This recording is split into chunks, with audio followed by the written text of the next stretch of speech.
Perseo y la cabeza de Medusa.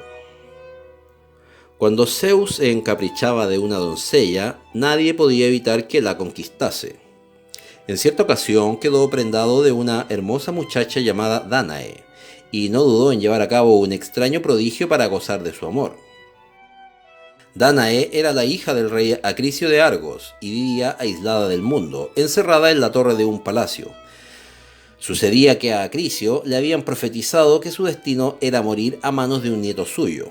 Así que en cuanto Dánae llegó a la adolescencia, decidió encarcelarla para que no pudiera casarse ni engendrar hijos. Si no tengo nietos, pensaba el rey, me salvaré de la muerte. Zeus, sin embargo, logró entrar en la celda de Dánae sin que nadie se diese cuenta. Un día la joven notó que por el techo de la torre se filtraba una extraña lluvia de oro. Dánae estaba tumbada en la cama y las gotas fueron cayendo sobre su pecho y su vientre. Ni siquiera se molestó en retirarse, pues era agradable sentir el roce fresco de la lluvia sobre el cuerpo. No podía saber que Zeus se había transformado en lluvia de oro para poder abrazarla. 9 meses después, Dánae dio a luz un hijo. Acricio no logró explicárselo, pues estaba seguro de que ningún hombre había entrado en la celda de su hija.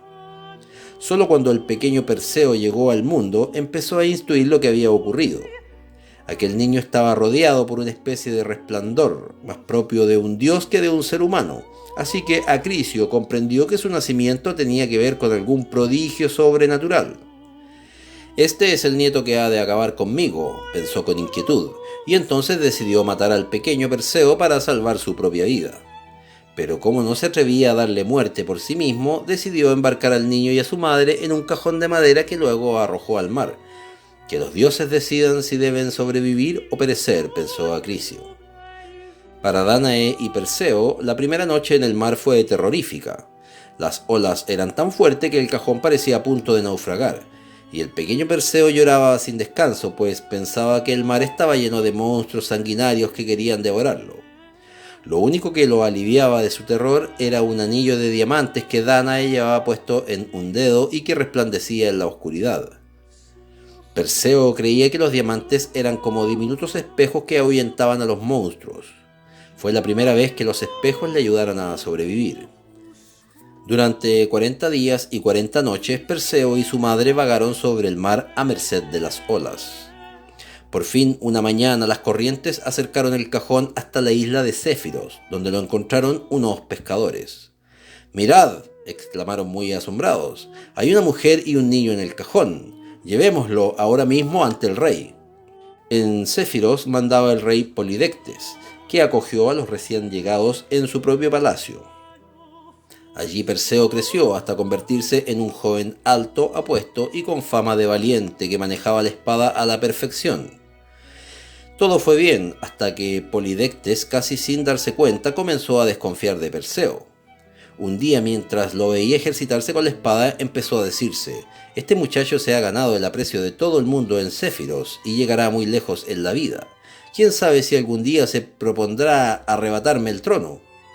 Es verdad que no me ha dado ninguna muestra de enemistad, pero los peores enemigos son los que actúan con disimulo, los que no nos hacen sospechar de su maldad hasta el momento decisivo». Polidectes se asustó tanto que decidió deshacerse de Perseo. No se atrevió a matarlo con sus propias manos, ni a pedir a sus soldados que lo hicieran por él, sino que buscó una manera más discreta y maliciosa de enviarlo a la muerte. Un día llamó a Perseo y le dijo: «Un joven como tú, de sangre real, debe demostrar su valor con una gran hazaña». «Haré lo que me pidáis», dijo Perseo orgulloso. Polidectes guardó silencio durante unos instantes y luego dijo con tono sereno que intentaba disimular su maldad: «Quiero que me traigas la cabeza de Medusa». Se trataba de una misión peligrosísima. Medusa vivía en una cueva situada en el límite occidental del mundo, cerca del país de los muertos, y pasaba por ser uno de los monstruos más despiadados de la tierra. En su juventud, Medusa había sido una mujer muy hermosa, pero los dioses la habían castigado arrebatándole su belleza. Los sedosos cabellos de Medusa se convirtieron entonces en fieras serpientes. Sus ojos se transformaron en negros abismos y sus dientes se volvieron tan grandes y afilados que le desgarraban los labios y las mejillas. Incluso su larga lengua era terrorífica, pues estaba hinchada y rígida como un cadáver. Pero lo peor de todo era que, por culpa de un maléfico hechizo, Medusa convertía en piedra todo lo que miraba. Perseo, sin embargo, no dudó en aceptar la misión. Por suerte contó con la ayuda de los dioses para llevarla a cabo. Hermes le proporcionó unas sandalias aladas con las que pudo volar rápidamente hasta el lejano país de Medusa. Una vez allí, se coló en la guarida del monstruo mientras se repetía sin descanso unas palabras que le había dicho la diosa Atenea. Nunca, pase lo que pase, mires a Medusa a la cara, porque si lo hicieras, te convertirías al instante en piedra. De modo que Perseo se acercó a Medusa sin mirarla directamente. Para verla, se valió de un escudo de bronce que le había proporcionado Atenea, y cuya superficie brillaba como un espejo. Medusa rugió al ver a Perseo, pero el muchacho se mantuvo firme. Alzó el escudo, buscó en él el reflejo de Medusa y luego agarró con fuerza la única arma que llevaba consigo, una hoz con hojas de diamante que le había facilitado Hermes. Perseo descargó un golpe brutal sobre el cuello de Medusa, y entonces la cabeza del monstruo con sus miles de serpientes de larga lengua rodó por el suelo hasta el fondo de la cueva.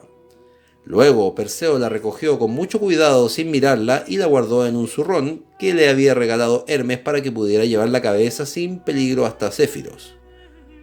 El viaje de vuelta fue durísimo. La cabeza de Medusa pesaba mucho y los vientos llevaban a Perseo de un lado a otro. Una tarde el joven decidió detenerse a descansar en una costa rocosa que distinguió en el horizonte. Al acercarse vio que algo se movía en un acantilado y enseguida se dio cuenta de que era una muchacha. Estaba casi a ras de agua y las olas le lamían los pies. ¿Qué estaría haciendo allí? Perseo se acercó un poco más y entonces percibió que la joven estaba encadenada a la pared del acantilado. Nada más verla sintió en el corazón el fuego del amor, pues aquella muchacha tenía un rostro precioso, una piel blanca como la espuma y un cabello dorado como el sol. Perseo voló hasta ella y le preguntó por qué estaba encadenada. Andrómeda, que así se llamaba la joven, le contestó que era hija del rey de aquellas tierras y explicó su desgracia entre sollozos. Poseidón, el dios del mar, dijo, se enfadó mucho con mi madre hace algún tiempo y en castigo envió un monstruo marino contra nuestro reino, que ha matado a cientos de personas y animales en los últimos meses. Poseidón dijo que nuestro reino volvería a vivir en paz si mi padre me entregaba al monstruo, de modo que aquí estoy esperando la muerte. Pero eso es una crueldad, exclamó Perseo. Voy a matar a ese monstruo en cuanto aparezca. Ni lo intentes, advirtió Andrómeda. Esa fiera tiene la fuerza y el tamaño de un dragón. ¿Y qué importa? No tengo ningún miedo. Tal vez no sea el hombre más fuerte del mundo, pero a donde no llegue mi fuerza llegará mi astucia. Perseo, pues, se quedó junto a Andrómeda y cuando el monstruo llegó, se dispuso a hacerle frente. Era una bestia descomunal que nadaba muy deprisa gracias a los poderosos músculos de sus aletas. Hambrienta de carne, emergió entre las espumosas olas con la boca abierta de par en par, decidida a destrozar con una dentellada el frágil cuerpo de Andrómeda. La muchacha se asustó tanto que soltó un grito estremecedor. Perseo, en cambio, se abalanzó sobre el monstruo desde el aire con la hoz en la mano y trató de herirlo de muerte. Desde aquel instante, el hombre y la bestia libraron una batalla encarnizada. En cierto momento, Perseo llegó a clavarle al monstruo la hoz en la garganta, pero las escamas del animal eran tan duras que no logró penetrar la carne. La lucha le exigía tal esfuerzo que al final Perseo notó que comenzaban a fallarle las fuerzas. Mantenerse en el aire y batallar al mismo tiempo no era cosa fácil, y la posibilidad de vencer a la fiera parecía cada vez más remota. Perseo estaba a punto de abandonar la lucha cuando en el último instante una idea luminosa brotó en su mente. Él mismo se lo había dicho a Andrómeda, la astucia podía ser mucho más valiosa que la fuerza. Acabar con la bestia era en realidad la cosa más sencilla del mundo. Entusiasmado con su idea, Perseo volvió por un momento al acantilado y recogió el zurrón que había dejado junto a Andrómeda. Lo abrió con los ojos cerrados y luego echó a volar de nuevo hacia el monstruo con la cabeza de Medusa en la mano. Bastó con que la bestia la viera para que se convirtiera al instante en una enorme montaña de coral. Luego Perseo volvió junto a Andrómeda y le dijo: «Eres libre, muchacha». Perseo obtuvo la mejor recompensa a la que podía aspirar. Se casó con Andrómeda, con quien habría de tener 6 hijos. Por supuesto, volvió a Céfiros para entregarle a Polidectes la cabeza de Medusa. Se la ofreció encerrada en el zurrón, pero el rey no pudo resistir la tentación de mirarla, así que acabó convertido en piedra. En cuanto al escudo con el que había vencido a Medusa, Perseo lo conservó hasta la vejez y a veces le sacaba brillo durante horas. Algunos días, cuando Andrómeda estaba tan hermosa que casi daba miedo mirarla, Perseo apartaba la vista y contemplaba el reflejo de su esposa en la superficie del escudo. Quién sabe, se decía, a lo mejor también la belleza puede convertir a los hombres en piedra.